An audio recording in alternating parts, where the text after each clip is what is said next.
आप सबको मेरा प्रणाम। आज की इनसाइट के जो डेली करंट अफेयर्स हैं 13 मई के, वो हम डिस्कस करेंगे। 12 मई के मैं कर नहीं पाया था, I got really busy the whole day. तो मैंने क्या सोचा कि संडे को जब इनसाइट के नहीं आते हैं ना, उस दिन मैं ये वाले सारे एक्सप्लेन कर दूंगा जो मिस हो गए थे। एनीवे अगर आपका कोई मिस हो भी जाता है तो आप लोग मंथली कंपाइलेशंस को मत मिस कीजिए। मंथली कंपाइलेशन में सारे के सारे रिकवर हो जाते हैं। इवन जो अप्रैल मंथ का भी चल रहा है उसमें भी कुछ लोगों के मिस हो गए थे। कुछ के मुझे टेलीग्राम ग्रुप के थ्रू पर्सनल मैसेज भी आए थे, उन्होंने कहा था कि उनको बहुत फ़ायदा हो रहा है। कुछ लोगों के कमेंट्स वगैरह भी आ रहे हैं। तो आप लोग जो भी इसे देख रहे हैं, प्लीज़ आप मंथली कंपाइलेशंस को ज़रूर फॉलो कीजिए जो आपकी अप्रैल की चल रही है। अभी कुछ दिनों में विजन की भी आ जाएगी अप्रैल वाली, मैं विजन की भी स्टार्ट कर दूंगा। और कुछ टाइम में जो लक्ष्मीकांत का 6th एडिशन है पॉलिटी का, वो भी मैं स्टार्ट करने वाला हूँ। हिस्ट्री के 1 लाइनर्स भी आने वाले हैं and lots of new many things are coming. तो without wasting any time let's start today's compilation. आज की जो हमारी न्यूज़ हैं वो 4 ही हैं, 1 2 3 4 मेजर। प्रीलिम्स के स्पेसिफिक तो आपको पता ही छोटे छोटे होते हैं, लेकिन इन चारों के अंदर ना बड़ी इंपॉर्टेंट कुछ ऐसी चीज़ें हैं जो आपको शायद पता नहीं होंगी पहले से। और तो स्टार्ट करते हैं। सबसे पहली न्यूज़ हमारी है, सुप्रीम कोर्ट के ऑर्डर हैं कि जो 4G इंटरनेट का ऑर्डर है जम्मू एंड कश्मीर में, उसके ऊपर कुछ बताया गया है। अब उससे पहले हम लोग रिवाइज़ कर लेते हैं कि हमारा सुप्रीम कोर्ट का क्या कॉन्सेप्ट है। सुप्रीम कोर्ट हमारा आर्टिकल 124 के अंदर आता है, आपको पता ही होगा। सुप्रीम कोर्ट के अंदर जो मैक्सिमम जो जजेस की वो लिमिट है वो 34 जजेस की है, लेकिन करंटली कितने हैं? करंटली 32 हैं, दैट इज़ 31+1। और अभी जो हमारे चीफ जस्टिस ऑफ इंडिया है उनका नाम शरद अरविंद बोबडे जी है। मैं सबकी शॉर्टकट से याद रखता हूँ। He is the 47th chief justice of India. इनसे पहले जो 46 थे वो हमारे रंजन गोगोई जी थे, जिनको रिसेंटली राज्यसभा के अंदर एज ए नॉमिनी इलेक्ट कर लिया गया है। और सुप्रीम कोर्ट की जो स्टार्टिंग हुई थी ना, वो 1950 से हुई थी। और 1937 से 1950 तक हमारा फेडरल कोर्ट हुआ करता था। और जो हमारे 1950 में जो हमारे पहले चीफ जस्टिस थे, फर्स्ट CJI, उनका नाम था H.J. कानिया। उनकी ऑफिस में ही डेथ हो गई थी 1950 के अंत के अंदर ही। और राज्यसभा की अगर हम लोग बात कर रहे थे, जैसे रंजन गोगोई जी का राज्यसभा के अंदर सिलेक्शन हुआ है, तो राज्यसभा में आपको पता होना चाहिए कि मैक्सिमम जो लिमिट है ना वो 250 मेंबर्स की है। करंटली 245 चल रहे हैं, जिसमें से 12 जो होते हैं 245 हैं, तो 233+12 यानी कि 12 जो होते हैं हमारे नॉमिनीज़ होते हैं। नॉमिनी कौन से होते हैं मैंने आपको शॉर्टकट बताया हुआ है।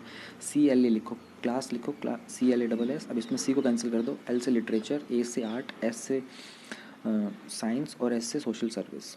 इन फील्ड के होते हैं LASS फील्ड से 12 लोग होते हैं जिनको प्रेसिडेंट नॉमिनेट करते हैं। और राज्यसभा का आपको पता होगा कि कॉन्टीन्यूस रहता है, इसको कभी भी डिसॉल्व नहीं किया जा सकता। 6 ईयर्स का अपॉइंटमेंट होता है।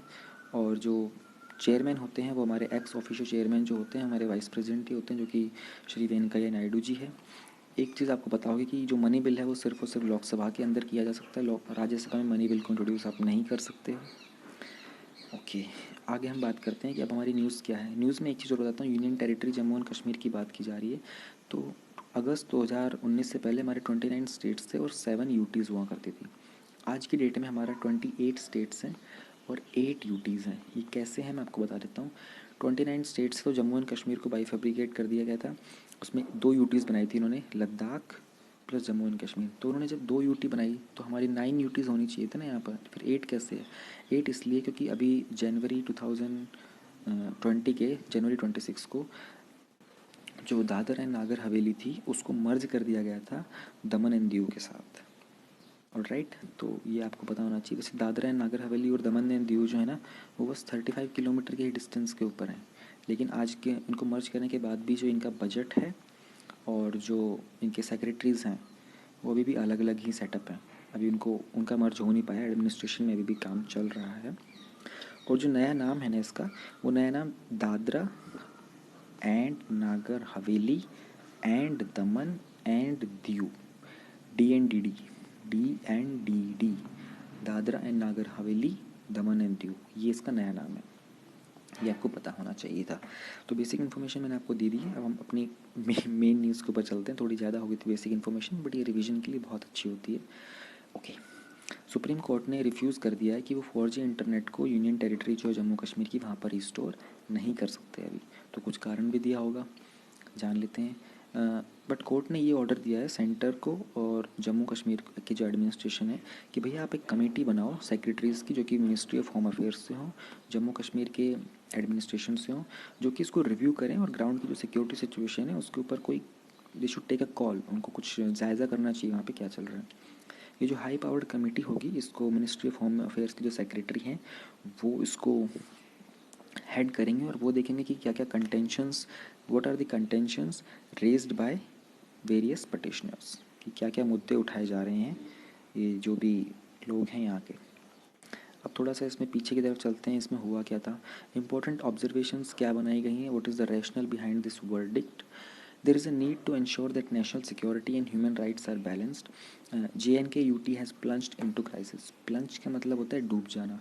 देखो, जम्मू एंड कश्मीर के अंदर टेररिज्म का एनी बहुत सारी न्यूज़ आती रहती थी, और अभी कंसर्न्स ये हैं कि वहाँ पर कोविड-19 के जो पेंडेमिक के कारण बहुत सारी हार्डशिप्स भी चल रही हैं। ऊपर से आप लोगों ने 4G को हटा करके उसको 2G कर दिया है। तो कोविड के टाइम पर ऐसी इंटरनेट फैसिलिटी का ना होना एनीवे एक बहुत ही एक लो प्रोफाइल स्टेटस मिल जाता है वहाँ की यूनियन टेरिटरी को। वहाँ पर एक्सेस नहीं हो पाता, अपॉर्चुनिटीज़ नहीं मिल पा रही है, फंक्शनिंग प्रॉपर नहीं हो पा रही है।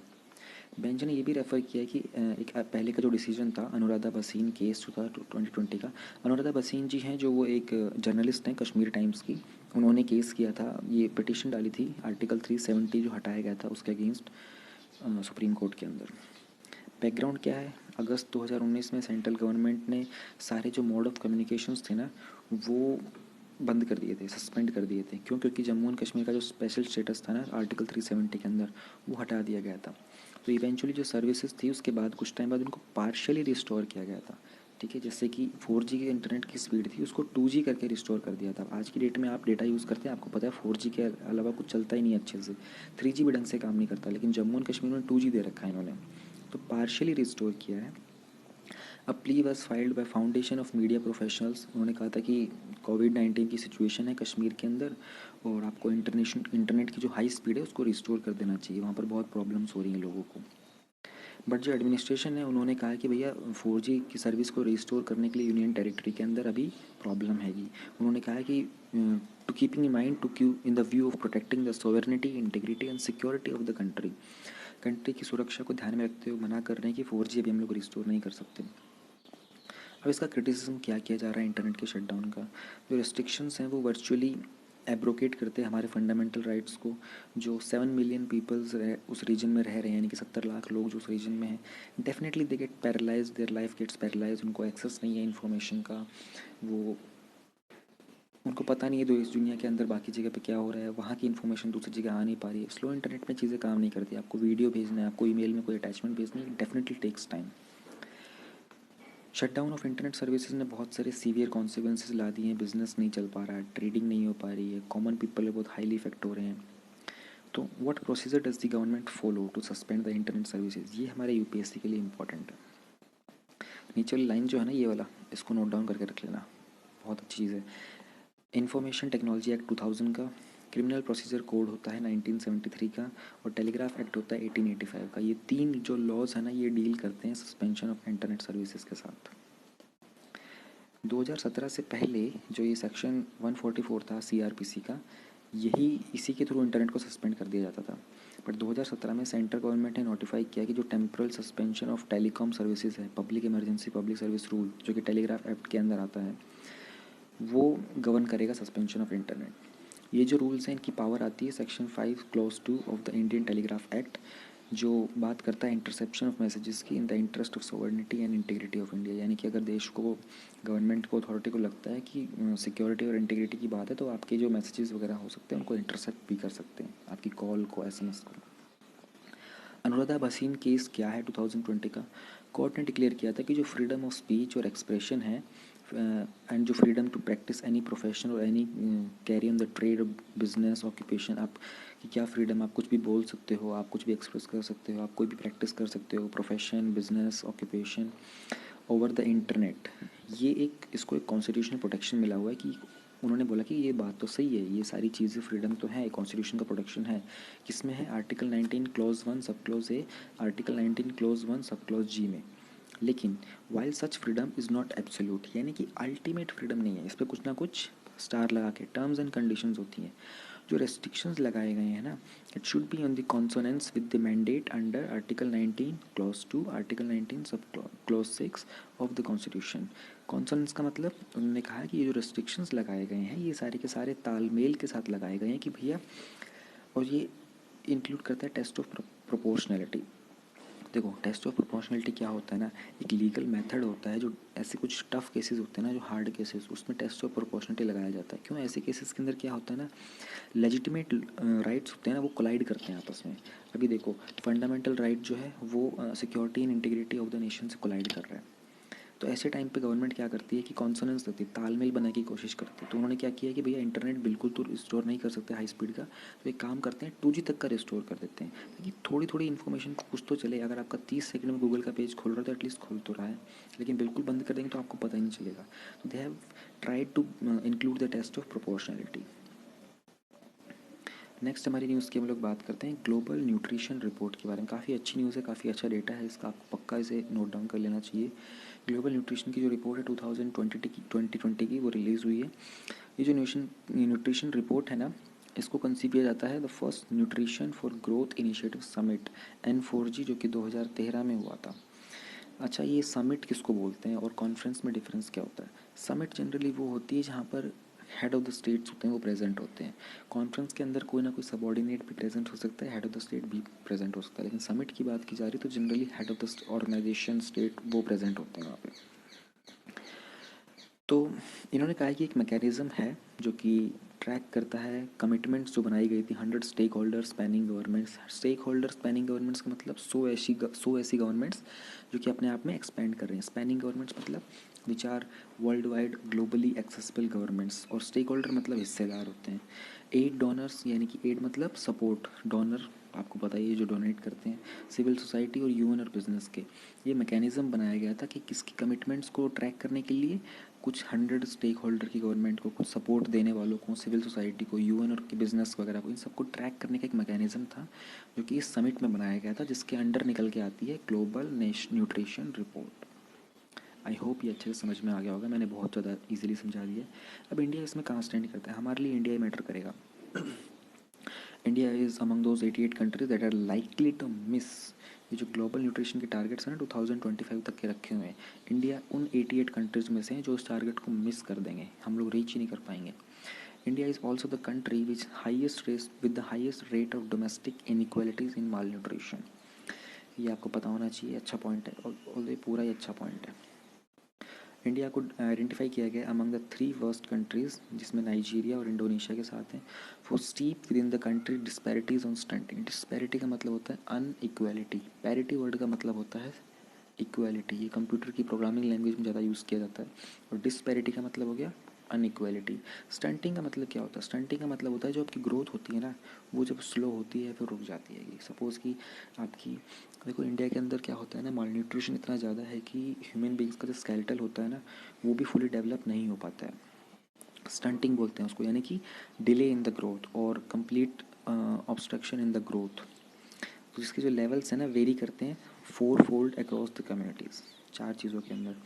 इंडिया जो है अपने टारगेट मिस करेगा in all the 4 nutritional indicators. ये वही हैं 4, क्या क्या हैं जिसके लिए जो डेटा अवेलेबल है वो है कि स्टंटिंग अमंग अंडर 5 चिल्ड्रन, 5 साल से कम उम्र वाले बच्चों के अंदर स्टंटिंग यानी कि ग्रोथ का रुक जाना। Anaemia among the women of reproductive as होती है 14 से 49 कुछ होती है, उसमें एनीमिया मतलब लैक ऑफ ब्लड, हीमोग्लोबिन। और चाइल्डहुड में ओवरवेट हो जाना और एक्सक्लूसिव ब्रेस्ट फीडिंग, इनके जो चारों के जो टारगेट्स हैं ना वो इंडिया मिस करेगा। ओके, कैसे का फिर अंडर वेट की बात करते हैं इंडिया में। 2000 से 2016 में जो रेट थे अंडर वेट के वो डिक्रीज़ हुए हैं, अच्छी न्यूज़ है।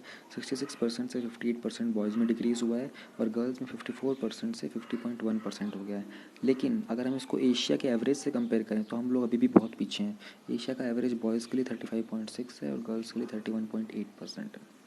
स्टंटेड एंड वेस्टेड, वेस्टेड का मतलब क्या होता है? देखो एक ना एक्यूट माल न्यूट्रिशन को भी हम वेस्टेड बोल देते हैं। जो डिजीज़ के कारण जो मसल और फैट के जो टिश्यूज़ होते हैं ना वो वेस्ट हो जाते हैं, उसको हम वेस्टेड बोलते हैं। तो ये एक न्यूट्रिशन टर्म है, हेल्थ के रिलेटेड टर्म है। 9% चिल्ड्रन जो कि अंडर एज 5 हैं वो स्टंटेड हैं, 20% जो है वो वेस्टेड हैं कंपेयर टू एशिया की एवरेज। एशिया की एवरेज में 22.7% है और 9.4%। अनीमिया आपको पता ही होगा कि lack of blood haemoglobin. 1 in 2 women of reproductive age is anaemic, यानी कि 1 2 3 औरतें हैं उसमें से एक जो है वो एनेमिक है। और उसके बाद फिर 3 में फिर एक एनेमिक है। तो इस तरीके से 1/3 पॉपुलेशन जो है विमेन की कह सकते हो वो एनेमिक है।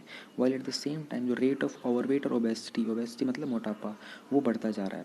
ओवरवेट भी होता जा रहा है, मोटापा बढ़ता जा रहा है, जो कि अफेक्ट कर रहा है almost fifth of the adult, जो कि 21.6% वुमेन में है और 17.8% ऑफ मैन में। फिफ्थ ऑफ द एडल्ट मतलब देखो 20% कितना होता है 100 का, फिफ्थ होता है ना। तो यानी कि 100 में से अडल्ट 100 अडल्ट हैं, उसमें से अप्रोक्स 20 ऐसे हैं जिनका जो ओवरवेट और ओबेसिटी बढ़ता जा रहा है।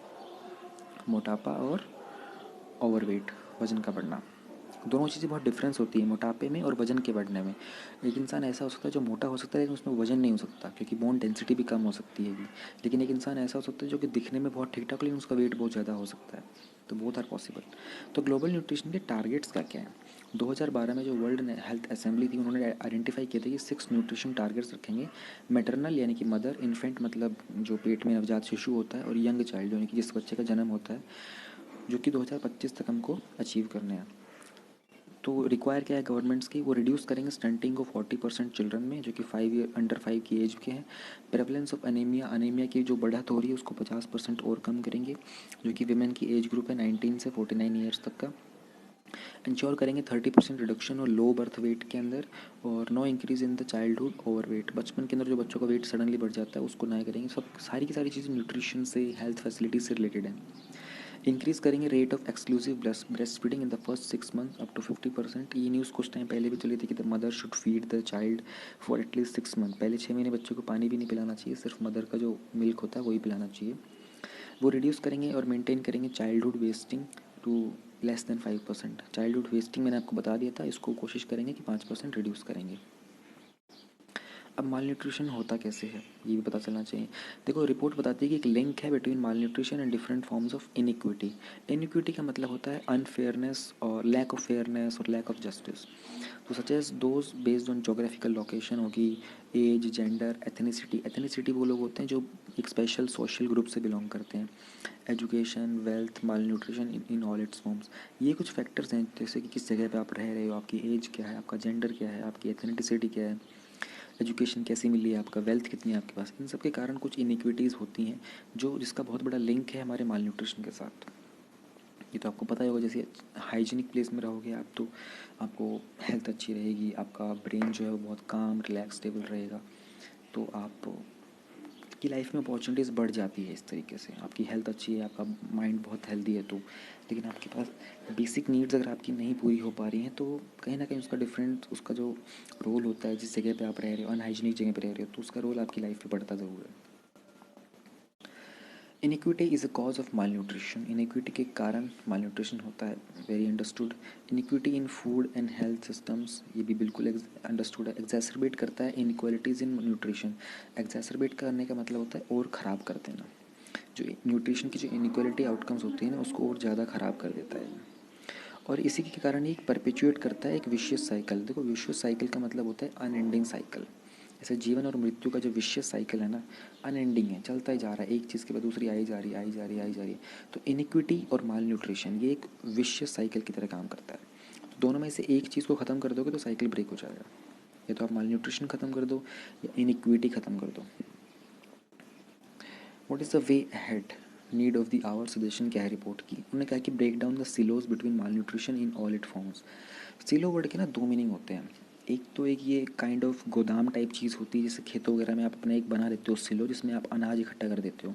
दूसरा सिलो का मतलब होता है इन्फॉर्मेशन छुपा के रखना। तो उन्होंने कहा कि ब्रेक डाउन द सिलोस। उन्होंने कहा कि जो माल न्यूट्रिशन से रिलेटेड जो भी किसी भी फॉर्म में कोई इन्फॉर्मेशन है ना उसको ब्रेक डाउन करो, उसे हर एक तक पहुँचाओ, let it reach everyone. Prioritise करो, इन्वेस्ट करो डेटा में, नीडेड और कैपेसिटी करो, उसकी जो कैपेसिटी है उसको यूज़ करने की। स्केल अप करो फाइनेंसिंग फॉर द न्यूट्रिशन, और इन्वेस्टमेंट करो और पैसा लगाओ। डाइवर्सिफाई करो, इनोवेशन लेके आओ। Galvanise the action on healthy diets. Galvanise का मतलब होता है प्रेरित करना, उत्तेजित करना। हेल्दी डाइट्स के लिए को लेकर लोगों को प्रेरित करो। एंगेज करो अक्रॉस कंट्रीज़, एड्रेस करो, इस प्रॉब्लम को यूनिवर्सली एड्रेस किया जाए। Make and deliver better commitments to end the malnutrition in all its forms. तो ये तो बेसिक चीज़ें हैं, आपको पता ही होंगी। नेक्स्ट हम लोग बात कर लेते हैं राजस्थान कृषि कल्याण फीस। कृषि मतलब फार्मिंग, कल्याण इज़ वेलफेयर और फीस। राजस्थान ने एक 2% का सेस इंक्रीज़ कर दिया है। CESS सेस आपको पता होगा एक टेम्परेरी टैक्स होता है। सपोज़ करते मैं आपको एग्जांपल देता हूँ, आप 100 रुपीज़ की कोई आइटम खरीदते हो, कोई खिलौना खरीदते हो, उसके ऊपर 12% टैक्स लगता है, मान लो, जस्ट फॉर एग्जांपल ले रहे हैं हम लोग सिर्फ। ये तो उसके ऊपर परमानेंट रहेगा ही रहेगा भाई, 12% टैक्स लगना ही लगना है। कुछ क्या होता है, गवर्नमेंट क्या करती है, सेस लगा देती है। सेस का मतलब है कि 100 रुपीज़ के ऊपर 12% तो टैक्स लगेगा ही लगेगा, प्लस में एक 2% का सेस लगेगा। लेकिन ये जो होता है ना, ये टेम्परेरी पीरियड के लिए होता है, यानी कि 6 महीने के लिए लगा दिया, 1 साल के लिए लगा दिया, 5 साल के लिए लगा दिया। तो इससे कुछ प्रोजेक्ट वगैरह के लिए, कुछ पर्टिकुलर वेलफेयर के लिए कुछ पैसा इकट्ठा करना होता है गवर्नमेंट को। जब वो इकट्ठा हो जाता है तो इस सेस को हटा दिया जाता है। तो अब पहले आपकी चीज़ 112 की आ रही थी, सेस लगाने के बाद 114 रुपये की आएगी। तो ये शॉर्ट पीरियड के लिए होता है। राजस्थान की गवर्नमेंट ने 2% का कृषि कल्याण फीस लगाई है एग्रीकल्चर के प्रोडक्ट के ऊपर, जो कि खरीदे और वे बेचे जाते हैं मंडी के अंदर। इसको थोड़ा सा और अच्छे से जानते हैं ये क्या है। जो फीस कलेक्ट की जाएगी उसको डिपॉजिट किया जाएगा कृषक कल्याण कोष। कृषक बोलते हैं फार्मर को, कल्याण होता है वेलफेयर, कोष होता है ट्रेजर। अगर इसको इंग्लिश में कन्वर्ट करें तो क्या बनेगा, फार्मर वेलफेयर ट्रेजर। हाँ, तो फार्मर वेलफेयर ट्रेजर के लिए, क्योंकि अच्छा ये भी आगे भी तो लिखा हुआ है, welfare of farmers in the state. चलो बढ़िया है। बैकग्राउंड क्या है, लास्ट ईयर राजस्थान की गवर्नमेंट ने अनाउंस किया था कि वो एक कृषक कल्याण कोष बनाएंगे। इस ट्रेजर को उन्होंने लास्ट ईयर अनाउंस किया था। उसी के अकॉर्डिंग गवर्नमेंट जो है एक Rajasthan agriculture produce market amendment ordinance लेके आई है 2020 का। ऑर्डिनेंस क्या होता है, देखो, जब भी आपका पार्लियामेंट या फिर आपके जो लेजिस्लेटिव असेंबली का सेशन होता है वो नहीं चल रहा होता है, सिर्फ पार्लियामेंट साल में 3 बार मिलता है, ठीक है, और 2 पार्लियामेंट के सेशन के अंदर 6 मंथ्स तक का मैक्सिमम ब्रेक हो सकता है, उससे ज़्यादा नहीं हो सकता। उस 6 मंथ्स के बाद उसको मिलना ही, मीटिंग करनी ही करनी है, सेशन लेना ही लेना होगा। लेकिन कभी कभी क्या होता है कि कुछ ऐसे रूल्स और एक्ट्स बनाने पड़ जाते हैं जिस टाइम पार्लियामेंट सेशन में नहीं होता।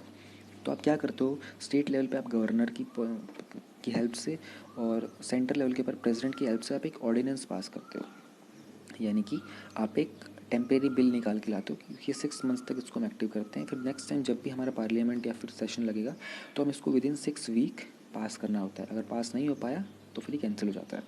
तो ऑर्डिनेंस होता है कि जब पार्लियामेंट वगैरह सेशन में नहीं तो एक टेम्परेरी बिल पास करना पड़ता है। सेम चीज़ राजस्थान की गवर्नमेंट ने की है, उन्होंने एक अमेंडमेंट किया है इस तरीके का, which was promulgated. Promulgated word जो है ये पॉलिटी में बार बार यूज़ होता है। प्रोमलगेटेड का मतलब क्या होता है, ऑर्डिनेंस प्रोमलगेटेड, यानी कि प्रोमलगेटेड मतलब किसी भी चीज़ को फॉर्मली ऑथराइज करके इनिशिएट करना। अब आपको फॉर्मली इसका नोटिफिकेशन मिल गया है तो आपने प्रोमलगेट कर दिया, यानी किसी सीनियर अथॉरिटी ने, जिसके पास इसकी पावर थी, उसने इसको एक्टिव कर दिया। गवर्नर ने भी इसको प्रोमलगेट किया था, मैंने आपको बताया, जैसे कि 1 मई को किया था।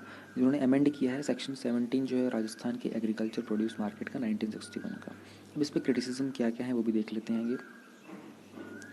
क्रिटिसिज्म नेक्स्ट स्लाइड में देखते हैं। हाँ, ये जो स्लाइड्स है ना, ये वो नहीं होती है, मतलब क्या कहते हैं, ये एक्चुअल में जो PDF है ना इनसाइट की, मैं उसी को डाउनलोड करके उसके ना कुछ स्लाइड्स बना लेता हूँ। कभी कभी क्या होता है बीच बीच में कुछ इमेजेस, डायग्राम, मैप्स दिखाने होते हैं आपको एडिशनल, तो मैं बस उसी के स्क्रीनशॉट लेके उसको बना लेता हूँ। एग्जैक्टली वही PDF है जो इनसाइट की वेबसाइट के ऊपर है। हाँ बिल्कुल सेम, कुछ भी इसमें मैंने चेंज नहीं किया होता है। तो जो लोग एसोसिएटेड हैं एग्रीकल्चर मंडीज़ के साथ, फार्मर ग्रुप्स के साथ, उन्होंने अपनी आवाज़ उठाई है अपोजिशन में स्पेशली सारे। क्यों, उन्होंने बोला है कि भैया जो फार्मर के आउटफिट्स हैं ना, दे आर एप्रीहेंसिव। एप्रीहेंसिव मतलब शंका है कि जो ये जो एग्रीकल्चर मंडीज़ वाले हैं, ये सारा का सारा जो बोझ होगा इंक्रीज्ड कॉस्ट का, ये फार्मर्स के ऊपर डाल देंगे। और anyway reeling by the lockdown impose due to coronavirus. Coronavirus की जो रीलिंग हो रही है, रीलिंग का मतलब लपेटना, जो हमारी पतंग उड़ाने की जो रील होते हैं ना, उसी का वर्ड से निकला है रीलिंग। यानी कि जो फार्मर्स वगैरह है ना, इनके ऊपर कोरोना वायरस के लॉकडाउन के अलावा के दौरान ऑलरेडी बहुत कुछ है, आप उसके ऊपर रील कर रहे हो, उसके ऊपर और लपेट रहे हो, उनके ऊपर एक बोझ 2% सेंट लगा के, सेस लगा कर। ये रिजल्ट करेगा कि फार्मर्स के पास कम पैसा जाएगा एग्रीकल्चर के प्रोड्यूस का, ट्रेडर्स को भी लॉस होगा, क्योंकि लोग तो चूज़ करेंगे ब्लैक मार्केट से फिर, अगर आप लोग इस तरीके से लगाओगे तो। और जो एग्रीकल्चर का जो प्रोड्यूस होगा राजस्थान का, वो तो बाहर बेचा जाएगा स्टेट से। तो उन्होंने कहा कि एक ऑलरेडी एक 1.6% का मंडी का सेस लगा हुआ है, आप 2% का और लगा दोगे तो अभी 3.6% हो जाएगा, जो कि बाकी स्टेट से कुछ ज़्यादा ही है। और ये जो इंक्रीज सेस है ना, इसी कारण फिर कालाबाजारी ज़्यादा स्टार्ट हो जाएगी, ब्लैक मार्केटिंग।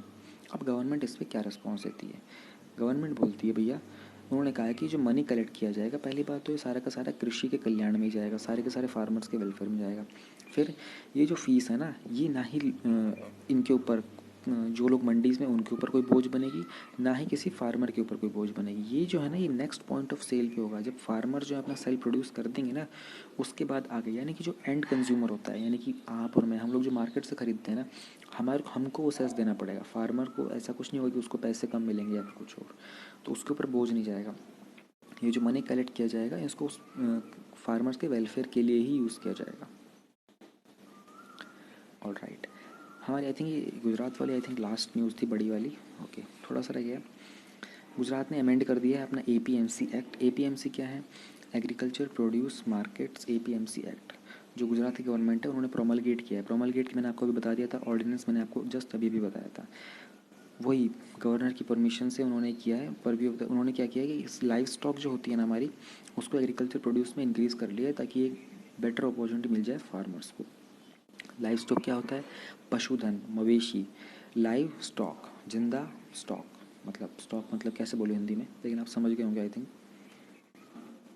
चेंजेस क्या हैं, इम्प्लीमेशंस क्या हैं? एज पर द अमेंडमेंट, जो नया एक्ट है उसको टर्म किया गया है Gujarat agriculture produce and live stock marketing promotion and facilitation act 1963। थोड़ा सा नाम चेंज कर दिया है। ये जो एक्ट है paves the way for establishment of a livestock market. Paves the way का मतलब होता है रास्ता बताना, रास्ता निकालेगा लाइव स्टॉक मार्केट के एस्टेब्लिशमेंट के लिए।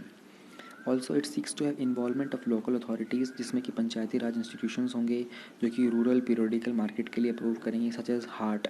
हाट के बारे में आपको पता होना चाहिए। हाट जो होते हैं ना, ये लोकल मार्केट्स होते हैं। जैसे कभी कभी आपने सुना होगा, जैसे दिल्ली की अगर हम बात करते हैं तो दिल्ली में कभी कभी क्या होता है कि उस लोकेलिटीज़ में कुछ मार्केट्स लगते हैं जहाँ पर गाँव के लोग सब्जी वब्जी लेके आते हैं, तो हम बोलते हैं जैसे बुध बाज़ार हो गया, शुक्र बाज़ार हो गया। दिल्ली हाट भी होता है दिल्ली के अंदर। वहाँ पे क्या होता है, लोकल रूरल के जो लोग होते हैं आके अपने अपने आइटम्स बेचते हैं। वीक में एक दिन लगता होगा, 2 दिन लगता होगा, स्पेशल मार्केट्स होते हैं वो। अच्छा, इंडिया की अगर हम लोग बात करते हैं तो इंडिया का जो लार्जेस्ट हाट है ना, वो असम में है, और उसका नाम है कुछ गोहपुर हाट बाज़ार कुछ करके। एक गोहपुर जगह है वहाँ पर, GOHPUR, गोहपुर हाट बाज़ार करके। असम में इंडिया का लार्जेस्ट हाट मार्केट है। अब इस जब वो गुजरात की जो गवर्नमेंट है उन्होंने एग्रीकल्चर प्रोड्यूस के को चेंज कर दिया है, उसमें लाइव स्टॉक को इंक्लूड कर दिया है, तो उसके चेंजेस क्या क्या हुए हैं, इम्प्लीकेशन क्या क्या हुए हैं? अमेंडमेंट के अकॉर्डिंग जो नया एक्ट है उसको उन्होंने ये नाम दे दिया है। अच्छा, ये मैंने यही कॉपी कर दिया ना, हाँ। थर्ड पॉइंट पे थे हम लोग। चेंज उन्होंने स्ट्रक्चर किया है मार्केट कमेटी का, और मार्केट यार्ड का स्ट्रक्चर चेंज कर दिया है, उसको नेशनल इंपॉर्टेंस दे दी, उसकी मेंबरशिप बढ़ाएंगे फार्मर्स की। सिंगल लाइसेंस दिया जाएगा पूरे स्टेट के लिए ट्रेडर्स वगैरह को, जो कि डायरेक्टर के द्वारा रिन्यू किया जाएगा। प्राइवेट एंटिटीज़ को भी अपना मार्केट कमेटी सेटअप करने की परमिशन दे दी गई है। ऑर्डिनेंस ने रेस्ट्रिक्ट कर दिया jurisdiction of the market committee to the physical boundaries of the respective marketing yards, यानी कि अपनी मार्केटिंग अपनी बाउंड्री के विद इन ही वो सेस वगैरह लगा सकते हैं ट्रांजेक्शन्स के ऊपर, उसके बाउंड्री के बाहर नहीं लगा सकते। सिग्निफिकेंस क्या है इन चेंजेस का? ये चेंजेस के कारण जो मार्केट्स का जो फंक्शनिंग है ना, वो बहुत एफिशिएंटली स्टार्ट हो जाएगी। वो ये भी इंश्योर करेंगे कि कंपटीशन जो उसको इनक्रेज किया जाए, जिसमें फार्मर फर्स्ट को ध्यान में रख के बात की जाए। जैसे डोनाल्ड ट्रंप कहते हैं ना हमेशा अमेरिका फर्स्ट, तो इस थीम के अकॉर्डिंग हम लोगों ने कोशिश की कि कंपटीशन बढ़े ताकि फार्मर फर्स्ट को ध्यान में रखा जाए। ये एक्ट है रिमूव करेगा conventional involvement of middle man, अब बीच के लोगों को हटा दिया जाएगा ताकि फार्मर्स को डायरेक्टली अपनी क्रॉप्स जो हैं वो मार्केट में सेल करने को मिले। ये एक positive toward the robust farm economy. Robust का मतलब होता है बोल्ड, स्ट्रॉन्ग फार्म इकोनॉमी। अब हम लोग आ जाते हैं अपने फैक्ट्स फॉर प्रीलिम्स के ऊपर। FIR आपके द्वार, मध्य प्रदेश की गवर्नमेंट ने एक पायलट प्रोजेक्ट लॉन्च किया। पायलट प्रोजेक्ट का मतलब होता है टेस्टिंग प्रोजेक्ट, थोड़े दिनों के लिए डेमो प्रोजेक्ट। उन्होंने इनिशिएटिव जो लिया है उनका कि जो पहले आप FIR दर्ज कराने के लिए पुलिस स्टेशन में जाते थे, अब पुलिस स्टेशन के कांस्टेबल वगैरह आपके घर पे आएंगे, आप उन्हें कॉल करेंगे, घर पे आके आपके वो FIR को दर्ज करेंगे। उसके लिए आपको 100 पे कॉल करना पड़ेगा। लेकिन उन्होंने एक चीज़ बोली है कि ये सिर्फ नॉन सीरियस क्राइम्स के लिए है, जो कि वो डायरेक्टली आपके घर पे आ जाएंगे। कोई सीरियस क्राइम होगा तो उनको पहले अपने सीनियर से परमिशन लेनी पड़ेगी कि वो घर जाके आपकी FIR लिख सकते हैं नहीं। चैम्पियंस पोर्टल क्या है? यूनियन मिनिस्ट्री ऑफ MSME ने लॉन्च किया है। Technology driven control room management information system है। चैम्पियन की फुल फॉर्म आपको पता होनी चाहिए, क्योंकि ये प्रीलिम्स में आ सकता है कोई ना कोई वर्ड चेंज करके। Creation of and harmonious application of modern process, increasing output and national strength. ये यूटिलाइज़ करेगा ICT टूल जैसे कि टेलीफोन, इंटरनेट, वीडियो कॉन्फ्रेंसिंग को, असिस्ट करेगा इंडिया की जो MSMEs हैं ताकि वो नेशनल और ग्लोबल लेवल के चैम्पियंस बन सकें। अच्छी चीज़ है ये तो। नेक्स्ट जो हमारी न्यूज़ है वो नए कुछ GI टैग्स आए हैं। GI टैग्स का आपको पता होगा, इंडिया का पहला GI टैग दार्जिलिंग की टी को दिया गया था आई थिंक 2003 में। वर्ल्ड में पहली बार जो GI टैग स्टार्ट हुए थे वो फ्रांस के थ्रू स्टार्ट हुए थे। और जीआई टैग जो होता है आई थिंक कुछ 10 ईयर्स के लिए हो सकता है, और इसके बाद आप इसको रिन्यू कर देते हो।